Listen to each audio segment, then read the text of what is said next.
Okay guys, what are we doing on our program for metabolic health? Well, we are trying to recover, basically, trying to embark on a process where we, with small steps, daily steps, we recover from illness, different degrees of chronic inflammation, chronic stress.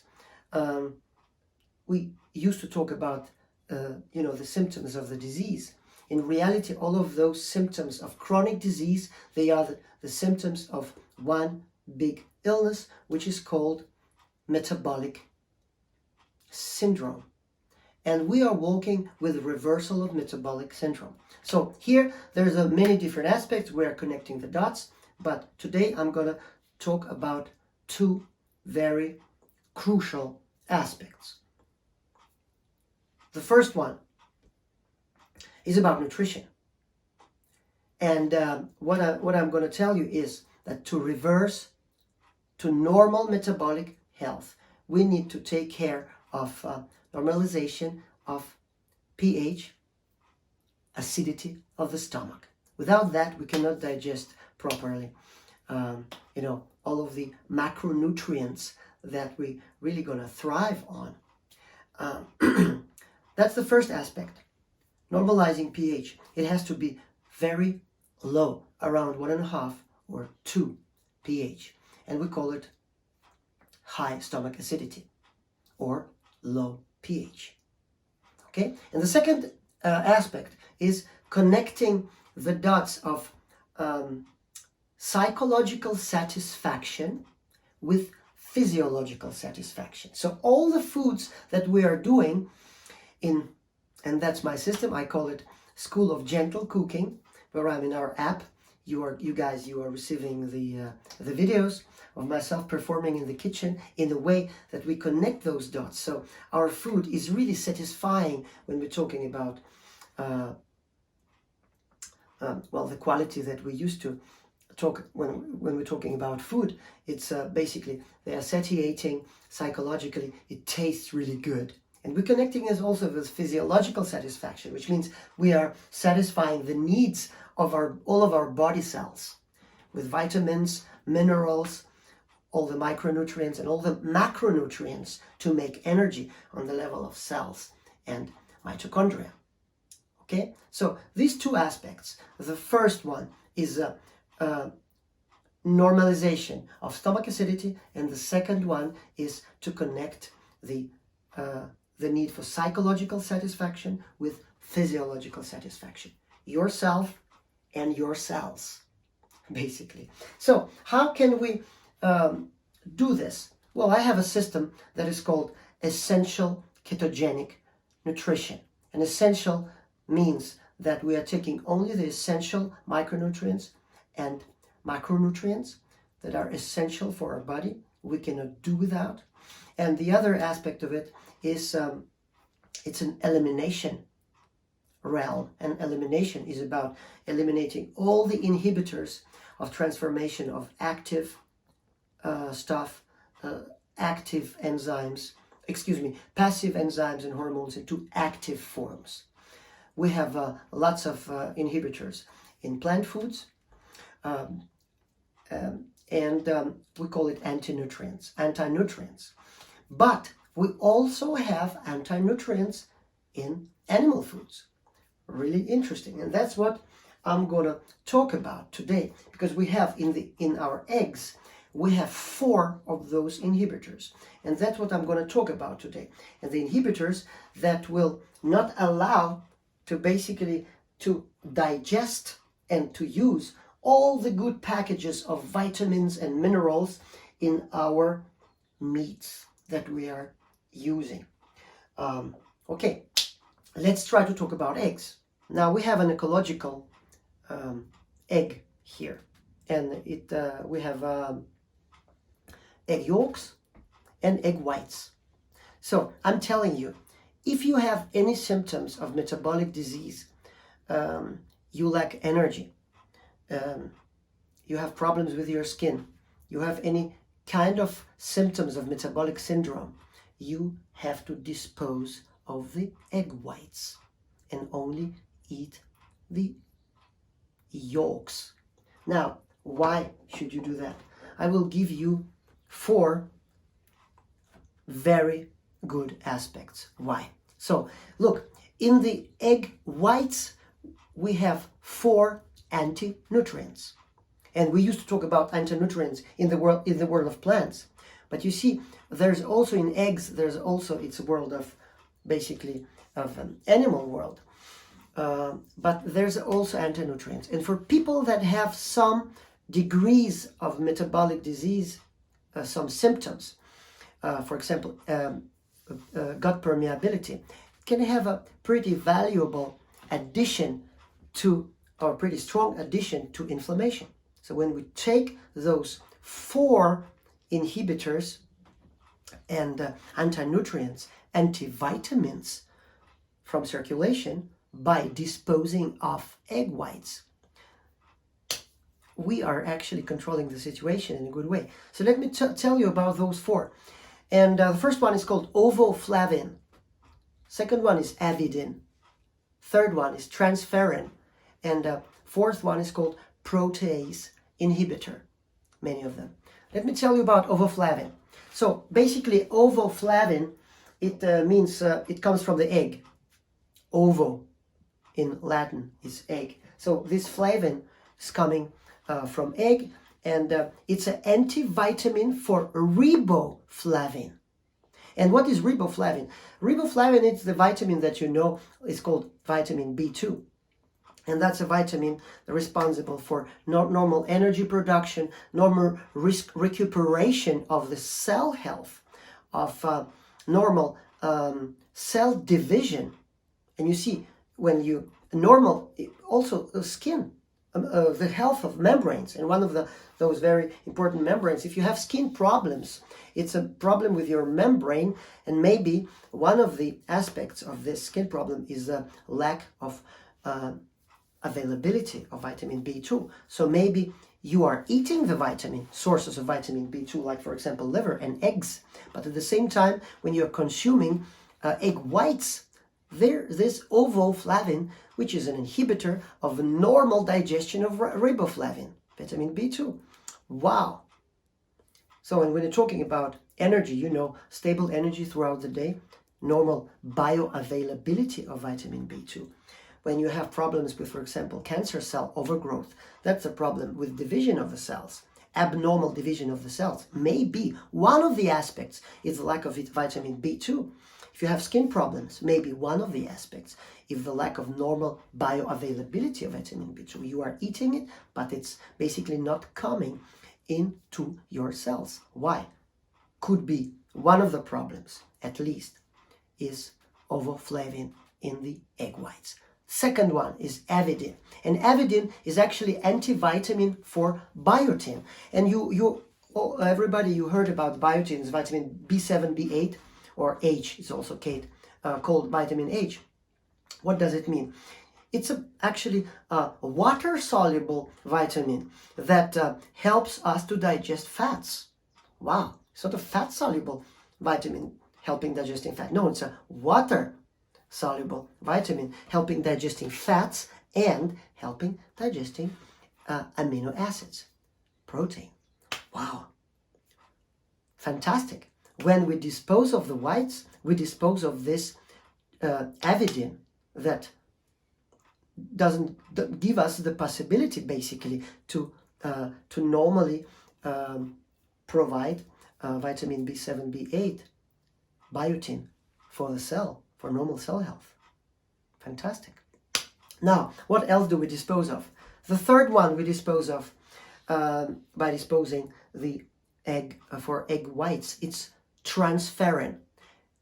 Actually, it's called ovotransferrin because ovo in Latin means an egg. So it's a transferrin from the egg. It binds iron. So basically what it means, all the iron from the yolks, all the iron from your beautiful meat, from this beautiful liver, is digested with less optimally because you are all eating the whole egg with transferrin that binds iron. Wow. And then we're talking about maybe connection into ferritin Remember, we are measuring ferritin as one of the measures, as one of the basically measures of inflammation in our body. High ferritin, maybe a part of it at least, is because of egg whites. Wow. Third one. And then the fourth one we dispose of. It's called protease inhibitors. And there are many of them in the eggs. Basically, two most important ones. It's called trypsin and chymotrypsin. They are enzymes, both the enzymes, and we call them proteinases. And what is proteinases? Protein, that's right. They help us to digest protein. That's the enzyme that actually process proteins, break down proteins. Crucial. Wow. So when we dispose of the egg whites, we dispose of all the four. Ovoflavin, inhibiting digestion of riboflavin, vitamin B2, avidin, antivitamin, that is basically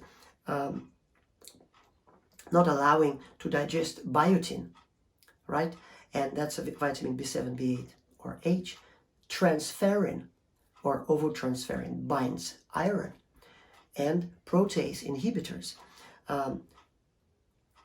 that are not allowing us to basically normally process protein. And the last one, the aspect number 5 that I wanted to tell you, it's those four, they are actually resistant in different extent for denaturation. And what does it mean? It means we have kind of two kinds of denaturation. We can change the pH by making it more acidic. We can, for example, we can use some acids, to make meat or protein some more digestible, for example. But they are resistant for denaturation, for pH denaturation. And they also resistant for temperature denaturation. For example, people saying, "Oh, I'm using, I know about this. So when I'm frying my eggs, I'm basically I remember always to make it to dry the whites. So when you do sunny side up, the whites are dried and not like a little bit slimy, totally dried. Still, many of those inhibitors and antivitamins, they are heat resistant. So the only way is to dispose of them. And the older we become, I'm 53, for example, I only now becoming really aware about all those things. And all those aspects, they becoming slowly more and more important the more we age. Because all of those four things, they are contributor not to your health, but to your aging. Ovoflavin, avidin, transferrin, and protease inhibitors like trypsin and chymotrypsin. All of those, when we dispose of them, we age slower. We increase our health. So that's basically what I wanted to tell you about eggs. And now let's look how we do it practically. Okay, guys, so how do you do this? Well, it's very, very easy. You just take the egg like that. Slowly, you dispose of all the, first you just, select the egg, and then you put it in the egg holder like this one. Or this one, like that. So I'll do the same with 3 eggs. And guys, what we are doing with this snot, are we drinking snot? No, it's not good for us. I mean, it's protein, but it's bad proteins here, okay? Anti-nutrients. So but it's pity to dispose this. Maybe we will give it to the dog. No. We love our dogs. We love our pets. And they have the same digestive systems almost as ours, and they also become sick. So the only thing you do with this you dispose of this. And also because, you know, I'm from Russia, and we thought that, you know, we cannot dispose for something that is eatable. My parents, you know, my grandparents, they went through Second World War. They were starving. So, and this resides very, very deep in me. But now I know this is something that not helps my health, but actually helps it to deteriorate. So the only thing I do, I dispose of it. So how do we do this? Very easy. It's like that. Voila.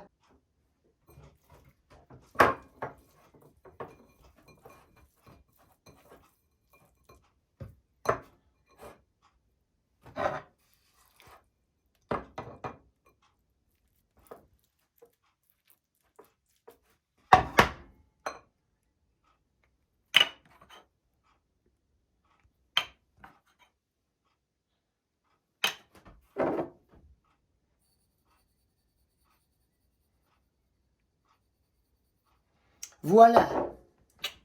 What we have here, it's a very nice dish. And you basically, you might think that I'm gonna eat it with my bare hands because I'm a kind of tribal person, but no, I'm not fully, at least. So I use this nice old spoon, and it's perfect, you know, for everything, to all these nice pieces, and to really enjoy it. And what I'm gonna say to you that well, this might look crazy for you, but basically this is the food that will help you to enjoy your life. Now it requires maybe some, you need to get used to it. So try try small bites. I made a big portion, like 200 grams, 3 eggs, and 50 grams of liver. Just try small bites to start with. You have to get used to it. So remember, small steps on the way to normal metabolic function of your body. And what is that? It's actually it's our ability to enjoy our lives. So when our body is functioning properly, we can enjoy our lives. We can also accept our environment as it is without being stressed. So this is a very slow but sure pathway to normalization of your, not only your body health, but also your life. And normalization of life sounds like a little bit not strong enough. Well, I think the normal life for a human being is a life full of enjoyment and strength to live, and enjoyment, and also respect, and radical acceptance of the environment. And that's the pathway, and it's called essential ketogenic nutrition. One of the aspects is here. Well, I would say this school of gentle cooking, this is as gentle as it can be. So be gentle with yourself.